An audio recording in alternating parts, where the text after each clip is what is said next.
Bonjour mes délicieux co-créateurs, c'est Lilou pour la télé de Lilou au Salon du Livre de Paris.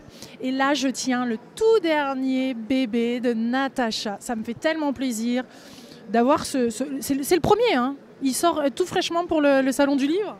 Il vient de sortir, je viens de le découvrir et c'est une grosse émotion pour moi. C'est un beau moment ça, quand un auteur, après avoir travaillé des mois sur le manuscrit, comme ça, de le voir en physique. Ah oui, et puis découvrir voilà, la couverture, les pages, on sait à quoi il ressemble. Voilà, j'ai hâte qu'il sorte maintenant le 28 mars. Alors, là, tu as décidé quand même de parler d'un sujet qui est puissant, qui est fort, qui bouscule, qui est une réalité pour beaucoup. Bien sûr, tu l'as fait passer, enfin, c'est un roman, on est dans le thème du roman, mais il y a quand même une certaine réalité là. Pourquoi tu as choisi ce thème? Quel est ce thème? Qu'est-ce que ça vient chercher chez toi, ça? Pourquoi d'ailleurs en ce moment?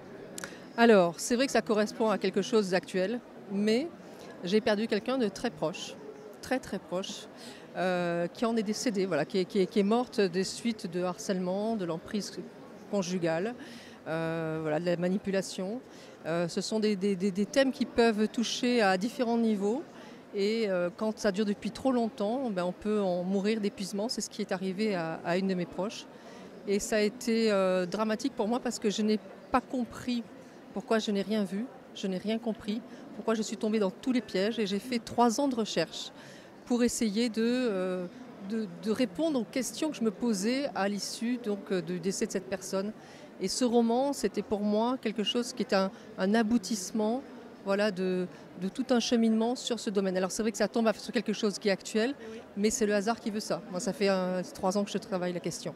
Parce que là, l'histoire, donc c'est cette femme, mère de 3 filles, personne s'en était aperçu, chacun, donc la personne collecte des témoignages, personne n'a la même version, donc finalement on se rend compte qu'il y a qui raconte, qui manipule, en gros c'est ça, hein, l'histoire.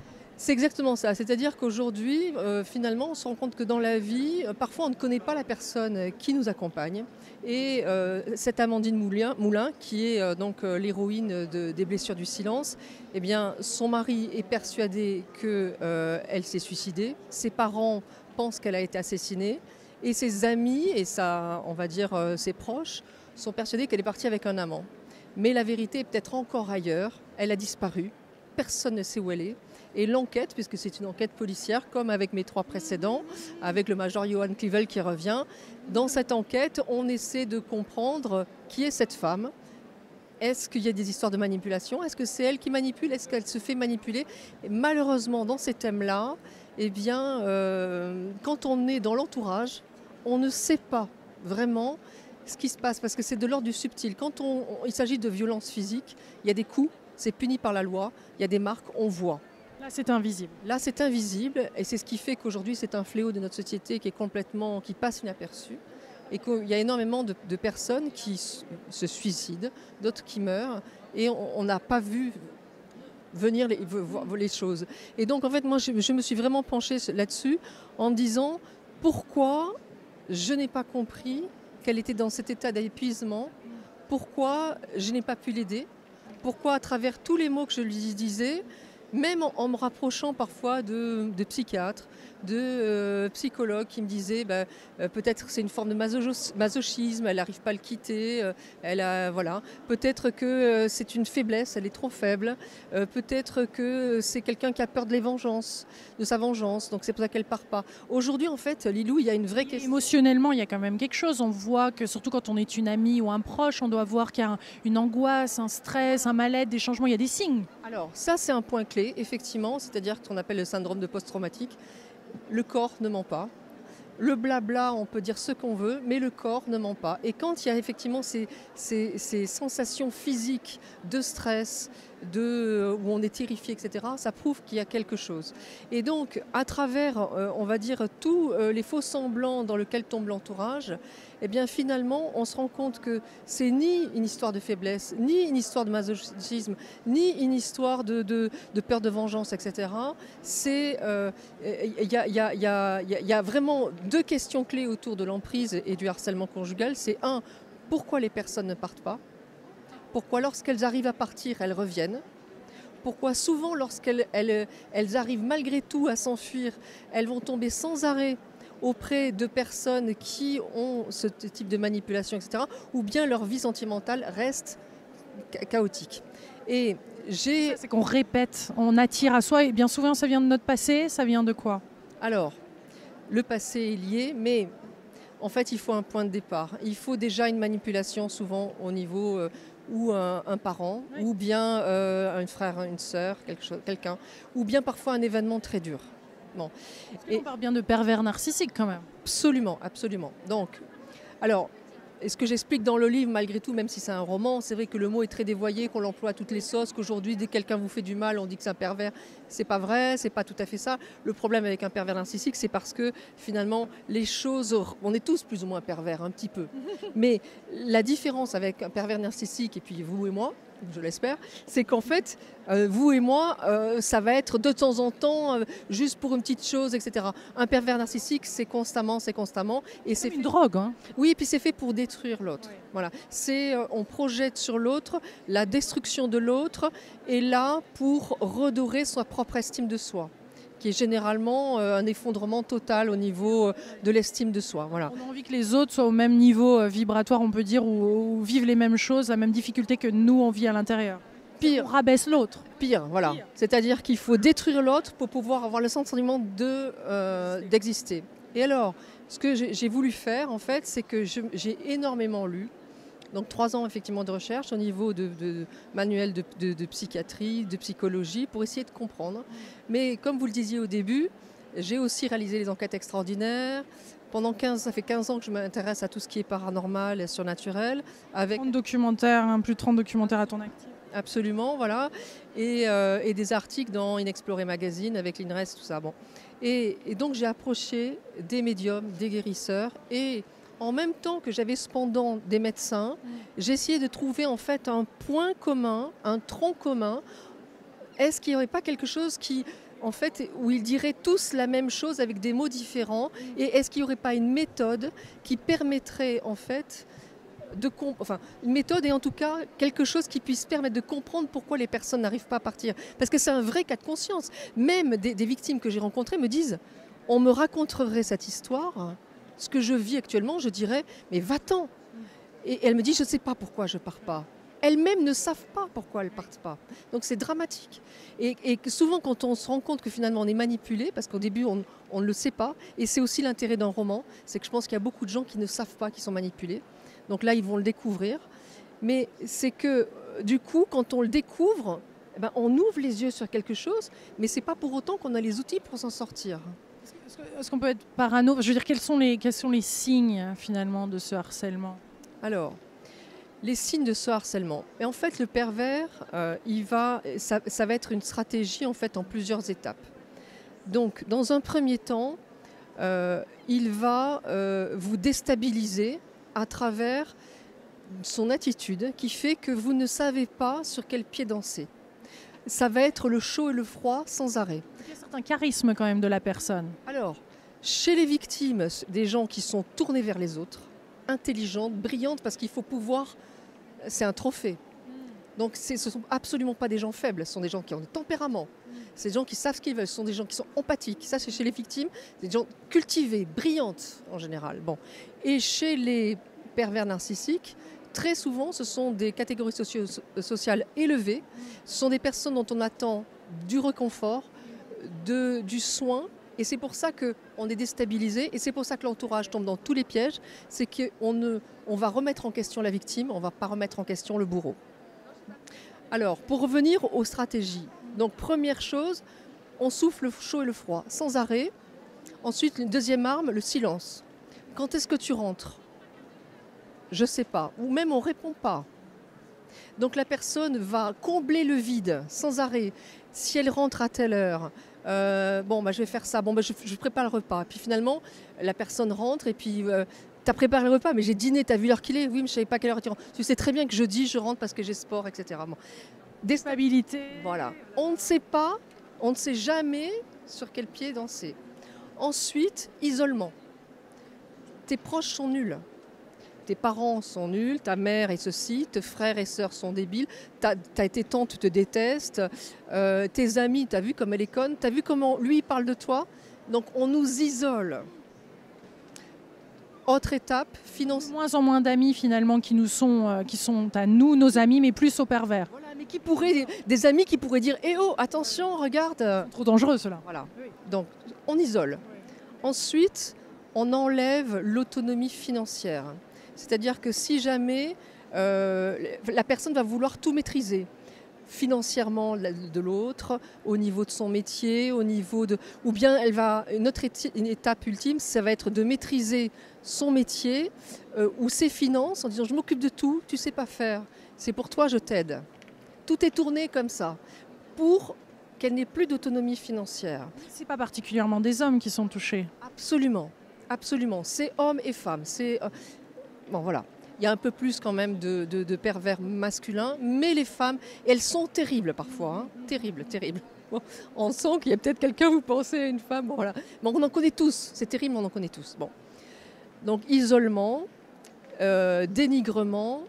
Après, il y a ce qu'on appelle les injonctions paradoxales. C'est-à-dire que on va vous dire quelque chose et son contraire, du genre bon, Lilou, franchement, t'as vu comment t'es trop molle, bouge-toi. Et en même temps, juste dans la même phrase, je te dis, puis tu travailles trop. Tu ne sais pas si tu dois travailler un peu plus, travailler moins, prendre du temps. On te met dans un inconfort de situation où il y a un reproche et tu ne sais pas comment te positionner. Ça s'appelle l'injonction paradoxale. Bon. Donc c'est toujours cette... Ça m'amène une autre question parce que on peut retrouver ça chez des parents. Complètement. Mais complètement. Je dis, à quel point ces parents, à quel point est-ce que c'est justifié quand c'est parents-enfants, est-ce que c'est justifié quand c'est en couple, est-ce que c'est justifié quand c'est... À quel degré c'est justifiable? C'est une question parfaite, c'est-à-dire qu'en fait, ça arrive, et souvent, il faut un point de départ, et souvent, ça arrive souvent avec un père ou une mère, ou un frère, ou une sœur, ou un oncle. Quelqu'un, ça peut être dans le milieu professionnel, hein, ça peut être à tous les niveaux. Et le problème, c'est que c'est fait de manière intelligente. Donc on ne voit pas venir les choses. Et puis, si la personne était un monstre depuis le départ, ce serait facile. Mais elle a été super cool au départ. Elle a été géniale. Et on va se rattacher systématiquement à cette idée de départ. Amandine, dans le livre, eh bien, elle se rappelle de 18 mois où son mari a été parfait. Et elle va se rattacher à ça. Et elle pense qu'elle est forte. Parce que oui, ce sont des femmes ou des hommes qui sont forts. Et donc du coup, ils pensent qu'ils peuvent le faire changer. Grâce à moi, il va élever. Et ouais, on tombe dans ce piège-là. Sauf que la personne est en train de s'épuiser. Ensuite, la phase ultime, c'est qu'on s'attaque, là où ça devient vraiment pervers et pernicieux, au sommeil de la personne. On l'empêche de dormir. Prends un cachet, tu dors mal. Mais ils viennent la réveiller. Voilà, ce genre de choses. Ou bien elle fait la sieste, et puis en disant bon, arrête de faire la sieste tout le temps, dors pendant qu'il fait nuit. Voilà, ou bien on joue de la guitare très très longtemps au moment où la personne s'endort. Voilà, donc, et là, on attaque la santé. La personne s'épuise. On arrive à des moments donc, de syndrome post-traumatique où la personne vraiment est en bout physiquement, psychiquement, voilà, sur tous les niveaux. Et qu'est-ce qui ressource à ce moment-là le harceleur? Qu'est-ce qui lui fait du bien? Qu'est-ce qui le soulage? Eh bien justement, de voir l'autre s'écrouler, c'est jouissif. C'est-à-dire qu'on voit la personne disparaître. Alors, le truc incroyable, c'est qu'on a dépeint comment ça se passe, le processus. C'est ce que j'essaie de faire, c'est mettre un mot sur un mal invisible, comment le processus se met en place, permettre à... J'ai des lectrices qui ont vécu ça et qui l'ont lu, et qui, en avant-première, et qui m'ont dit « J'avais conscience que ma mère m'avait fait ça, j'avais conscience que mon premier mari était un manipulateur, je n'avais pas conscience que mon mari actuel l'était. » Voilà. C'est permettre de poser un mot sur quelque chose que l'on vit, c'est comprendre des choses, ça nous permet d'avancer. Et le truc incroyable, c'est que là, il est trop tard ici. On est d'accord dans ce roman. Il n'est pas trop tard. Justement, il n'est pas trop tard. Vous ne l'avez pas fini. C'est pour ça. Tout se dénoue à la fin. Il n'est pas trop tard, justement. Il n'est jamais trop tard. Et moi, je ne sais pas écrire de livre sans une solution. Dans tous mes livres, j'apporte quelque chose pour aider. Voilà. Et je vais avoir de l'émotion, mais je ne peux pas imaginer que cette personne soit décédée pour rien. C'est impossible. Cette personne, elle a missionné ce livre. Je l'écris entre guillemets avec elle. Elle soufflait à mon oreille. Voilà, je sais qu'elle était à mes côtés, cette personne qui est décédée, et qui, de telle manière à ce que ce livre soit juste et puisse aider des gens. Il y a une personne très forte qui m'a dit quelque chose de très juste et qui m'a dit, finalement c'est magnifique, vous lui redonnez son pouvoir. Tout le pouvoir qu'elle a perdu dans sa vie, vous lui redonnez à travers ce livre. Alors le truc pour effectivement cette question à la fin, c'est que finalement, pourquoi les gens ne partent pas? À travers c'est tout ce que j'ai lu, donc à la fois des médecins et des guérisseurs, il y a quelque chose, c'est que où ils disent tous la même chose, c'est que le pervers narcissique enlève l'énergie de l'autre. Le pervers narcissique épuise. La victime se sent comme dissociée, elle observe sa vie comme s'il était extérieur à ce phénomène sans pouvoir agir, ce que les proches, l'entourage perçoivent comme de la passivité. Alors c'est aussi pour ça que je disais, même dans un choc, un viol, un accident de voiture, n'importe quoi, on a cette espèce de phénomène où on a l'impression d'être en dehors de notre... On se dissocie, ouais. Voilà. Et donc...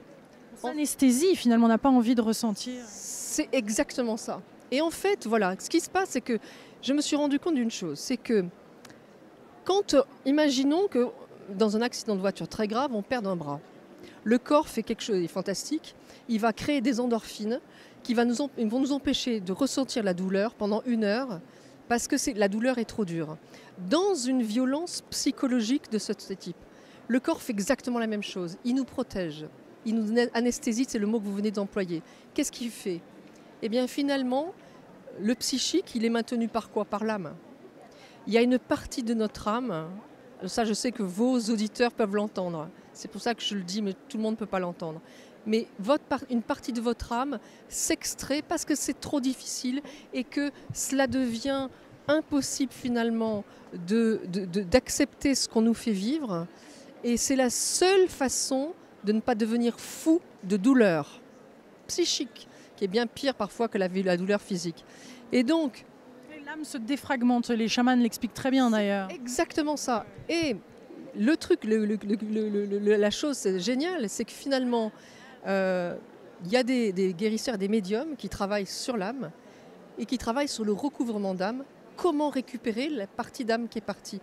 Et pour les cartésiens, en fait, moi je leur explique, ils me disent oui, l'âme, c'est quoi ? On est sur Harry Potter, c'est quoi ce délire et tout Je dis, si vous remplacez l'âme par tout ce qu'elle véhicule, c'est-à-dire l'énergie, le pervers vous a pris une partie de votre énergie. L'estime de soi, c'est porté par l'âme. Le pervers vous a pris une estime de soi. Votre système de pensée, oui, le pervers ne pense à votre place. Et en fait, on remplace l'âme par tout ce qu'elle véhicule, la lumière, l'énergie, le système de pensée, l'estime de soi. Et on voit bien que le pervers, finalement, dans ses manipulations, nous a pris une partie. Et dans ce livre, à la fin, je donne toute la technique pour être autonome, pour le faire soi-même, pour récupérer. Et ça, c'est grâce à une médium, Loane Miège, qui est quelqu'un que j'adore et qui fait du recouvrement d'âme et qui m'a dit, voilà, je te donne cette technique et je l'explique et mon héros récupère comme ça. Et alors, je dis rien pour Amandine parce que jusqu'au bout, on se pose la question, où est-ce qu'elle est ? Est-ce qu'elle est morte ? Est-ce qu'elle n'est pas morte ? Qu'est-ce qu'elle a fait ? Qu'est-ce qu'elle va faire ? Qu'est-ce qu'elle a fait ? Ça, je laisse le lecteur découvrir. Mais en tout cas, je donne les clés dans ce livre, comment récupérer ce qui nous manque, parce qu'on est bien que quand on est entier. Et parfois, on ne sait pas que depuis tout petit, il nous manque quelque chose. Et tout va bien, sauf qu'on s'épuise petit à petit, en fait. On perd un peu d'énergie sans arrêt, parce que sans arrêt, notre énergie cherche ailleurs quelque chose qui a été en fait chez l'autre. Et pourquoi la personne ne part pas en fait ? Tout simplement parce que si moi dans cette pièce-là, on me coupe le bras et on me le met là-bas et on me dit va-t'en. Je dis non, moi j'ai un bras à récupérer. La personne elle part pas. Pourquoi ? Parce que l'autre a un bout qui lui appartient. Et pourquoi de l'emprise d'âme presque. Hein. Mais c'est exactement ça. C'est exactement ça. Et on part. C'est un hold-up. C'est un hold-up. Mais c'est vraiment ça, Lilou, vous avez tout à fait cerné avec, ça me donne des frissons, les mots vraiment que... Une fois de plus, j'ai des frissons de Natacha pendant l'interview. Truc de dingue avec Lilou, à chaque fois ça fit. Donc le truc génial, c'est qu'en fait, la personne, en récupérant ce qui lui manque, ce que l'autre lui a pris dans sa manipulation, eh bien, va devenir entière et va à ce moment-là pouvoir se libérer. Et c'est là où, pour moi, c'est essentiel. Et la beauté du truc, c'est que j'ai une des personnes qui a témoigné, voilà, ça va passer sur Facebook, qui a accepté d'être filmée à visage découvert, qui a lu le livre. Et je l'ai filmé avant le livre et après le livre. C'est pas la même femme. Et elle dit, c'est incroyable, tout s'arrange pour moi, c'est comme si tous les verrous s'étaient ouverts, je dors, enfin je dors bien, j'ai retrouvé une sérénité, je suis heureuse parce que, voilà, alors ça ne résout pas tout, on n'est pas, c'est pas de la magie, mais ce que je veux dire, c'est que ça permet d'être enfin en entier soi-même. J'ai plein de questions et je vois cette vidéo qui commence à biper là et qui me fait signe de... J'en ai plein et on pourrait faire une deuxième partie de loin. On sent qu'il y a eu des choses qui te sont été soufflées à un autre niveau aussi et qu'en effet ce lien-là est fort. On sent aussi peut-être un vécu où il y a des choses qui font écho aussi chez toi, si ça t'a touché autant et si ça te touche émotionnellement comme ça. Donc c'est vulnérable hein, quand même comme livre. Oui, et puis, mais c'est un livre qui pour moi sera vraiment différent des autres parce que c'est un livre missionné. Et là où je suis vraiment très contente, c'est que chez Albin Michel, ils l'ont vraiment ressenti comme tel. Ils m'ont dit, ça va être un polar guérisseur. C'est un polar, voilà, c'est un peu comme un livre, un cheval de Troie qu'on amène chez soi. On ne peut pas ramener comment sortir de l'emprise chez soi. On ne peut pas. Par contre, un polar, les blessures du silence qu'on ramène chez soi, eh ben, laisser sur la table de nuit. Ouais. On peut laisser sur la table de nuit. C'est exactement ça. Et finalement, c'est génial parce que du coup... Ni vu ni connu, sauf s'il tape ton nom sur Internet et là... Voilà. Bon. Mais même pour l'entourage dont on parlait tout à l'heure, c'est-à-dire que l'entourage va finalement connaître ce qui se passe pour l'autre, comprendre tous les pièges dans lesquels moi je suis tombée et je m'en veux, c'est une culpabilité. Et bien finalement, voilà, j'ai 2 psychologues qui m'ont dit, je vais le conseiller à tous mes patients parce que finalement, il y a des résistances. Le fait que ce soit un roman, il y a des résistances qui sautent. Donc oui, c'est un livre qui est à part pour moi. Merci Natacha. Et merci de m'avoir permis d'en faire l'écho, puisque vous êtes la première, Lilou. Je viens de la voir pour ma première interview. Voilà, c'est magnifique et merci. On va la diffuser, tous les co-créateurs, on va partager cette vidéo aussi, parce que je sais que ça touche pas mal de femmes et d'hommes. Merci beaucoup Natacha. Merci infiniment Lilou. Les blessures du silence chez Albin Michel. Merci. Gros bisous à tous. On vous embrasse bien fort du Salon du Livre. À bientôt.